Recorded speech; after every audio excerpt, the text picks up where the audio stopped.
also had, through like big classes, how to learn how to channel interpret, I had felt actually who was present before he crossed over. And I did feel a male, I did feel a female, and possibly somebody watching out by the door, like, you know, what the neighbor's doing, and someone hear what's going on. As far as him suffering, I would say probably a lot, because you're fighting for your life.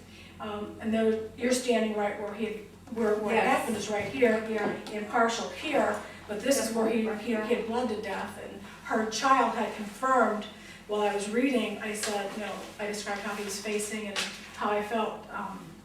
There was a straight cut and then a jagged cut, like the person had like broken out of rage and had restarted, okay? And then she had reminded me when I said how all the points through here, how someone had just went wild with anger, lots of points. Remember what you had told me? And then she could feel the blood pooling around her. There was such, like, loss of blood was probably what killed him before he had passed Bleeding on. to death. Let me ask you, show us back to the white lights.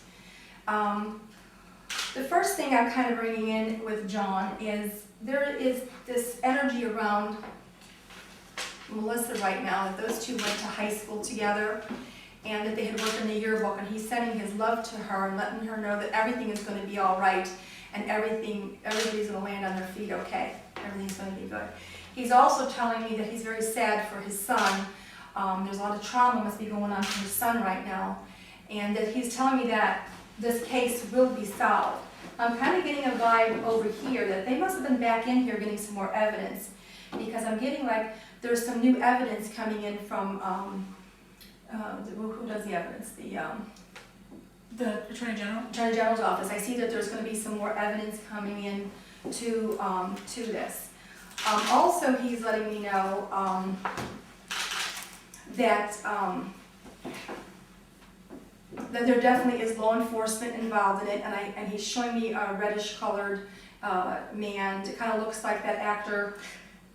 Michael Rappaport. He looks like that. High forehead, like a reddish color hair, about maybe like 5'11", paler complexion, smaller eyes.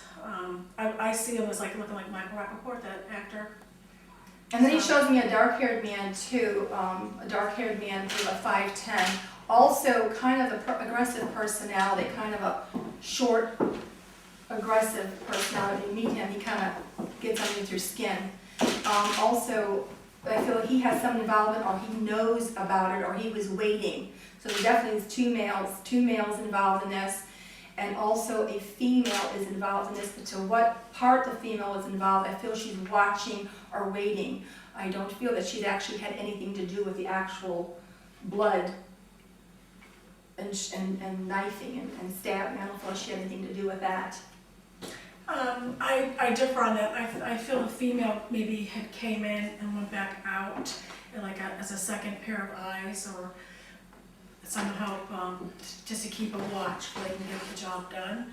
Yeah, that's what I meant into stabbing. Yeah, the watch. That's the way. And I'm leaning towards it being solved, but I think it's going to be a fight with a lot of professional attorneys and a lot of legal stuff, and things being like poo-pooed to the side and getting away with it, and then having to come back at it to try to convict the person.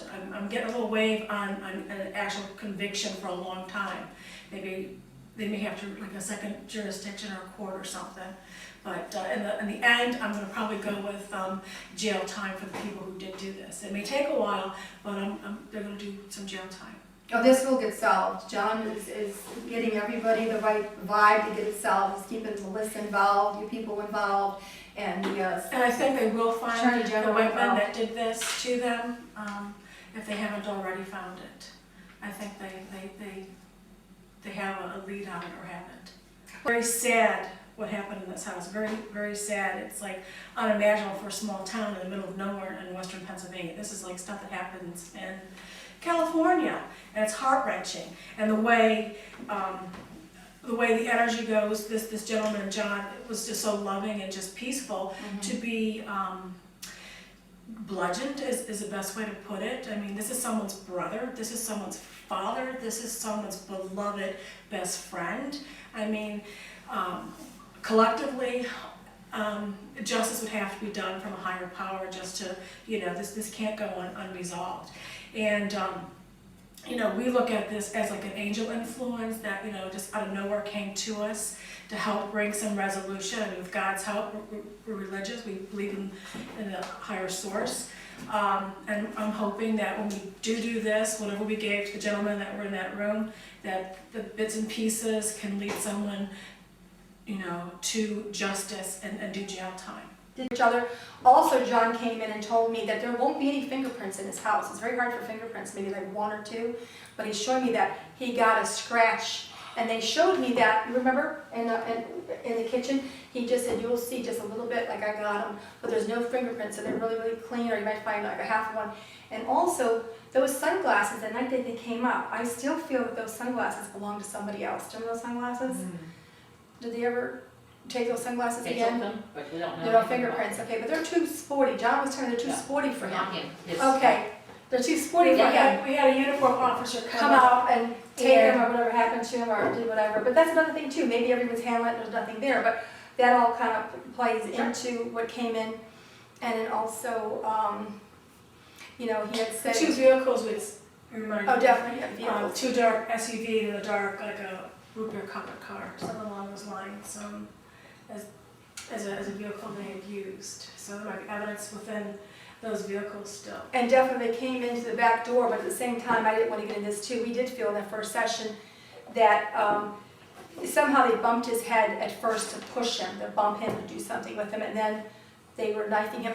And we both kind of got in some kind of a knife that you get to play with or click together, either a utility knife or a box cutter or something that would be so sharp and so thin. And that had come in too during this reading. I do feel a female was present too, and that's where we differed. I still felt a female was over him, asking him, is he dead yet? I felt that So, she was like in the I back. think this person, the female, was more malicious and more cold-hearted and more negative, and she was actually watching him bleed out. So And he's showing me too she that. may have been impatient in the back, waiting, getting nervous, came in, and it could have just been a pivotal time. Maybe she wasn't here for the whole thing, but it's kind of like, let's go, is he dead yet? Come on, let's go, let's get out of here, along with, their little watchers. So, you're interested to tell you that too? Do you remember some of the stuff we said that Yeah. night? I mean, I was telling her that there was just so much being brought in. I mean, it was a lot. I mean, you could feel his, the motive was coming in. I could feel the motive. That I thought was very pivotal too, the motive that it had to do with the money, the anger, and bringing up this molestation, that this guy was just vended up. Not known about from Michelle. Oh, of course, Michelle.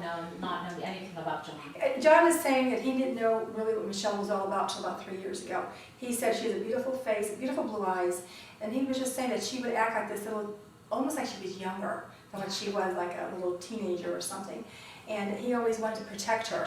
And he's saying that he didn't know what was really behind her eyes. Like, they weren't married that long either.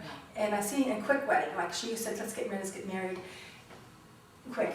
And almost like, I hate to say something, like a gold digger, and is she just a couple years older than him? Or, I mean, he's older than her, like 4 or 5 years? Like, Probably, yeah. okay, Yeah. not much of a difference. Not maybe. Or not even Four, that. maybe. A cold-hearted, Cold-hearted. very cold-hearted person, methodical. So she had a plan from the get-go. Oh, I'll marry the rich dentist. And she still Yeah. feels that the clothes were burned. So if they ever find, they look for clothes, you want to get into the clothes being burned.